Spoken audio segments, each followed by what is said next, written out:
Сәлем достар, бүгін сіздерге осындай өрілген, сочный, дәмді мантының рецебімен бөлісемін.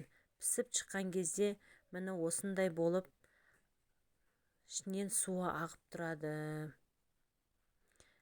Ең бірінші қамырын дайындап аламыз. Қамырына керек заттардың бәрін жазып қойдым. Онды саламыз. Суымызға тұзымызды қосып дайындап алдым. Міне енді араластырып жатырмын, және сұйық май қосасыздар. Осындай машинкамен елесеңіздер де болады, қолмен елесеңіздер де болады. Мен ас үйдің машинкасын қолдандым, комбайнымен елеп жатырмын.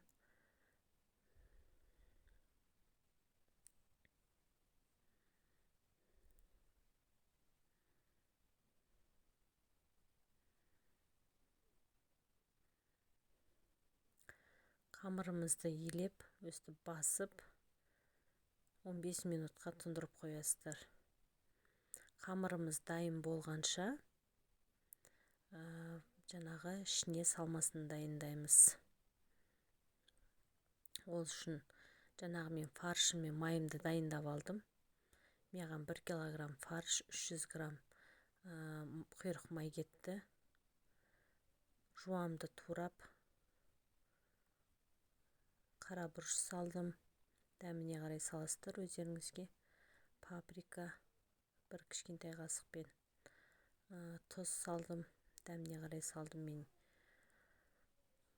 3 кішкентай қасық салдым.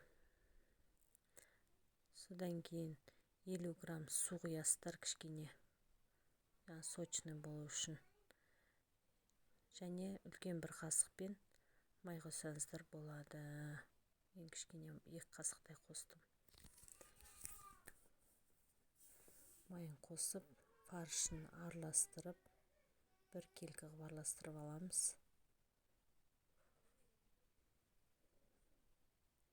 Енді қамырымызды міне бөліктерге бөлеміз. Қамырымызды мен жаңа таразының көмегімен өлшеймін. Әр нені жаңағы 15 граммнан өлшеп алдым мен. Томақтап дайындап аласыздар. Жартысын қойсаңыздар болады, кеуіп кетеді әйтпесе. 15 граммнан әр бөлшек дайындадым, өстіп таразының көмегімен.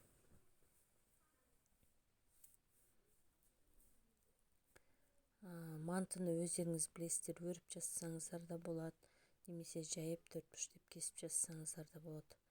Маған осындай өрілген манты ұнайды.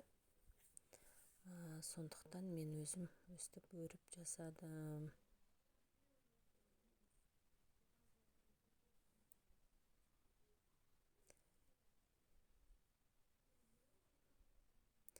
Үлкен қасықпен 1 қасықтан фаршын қосып отырып жасадым.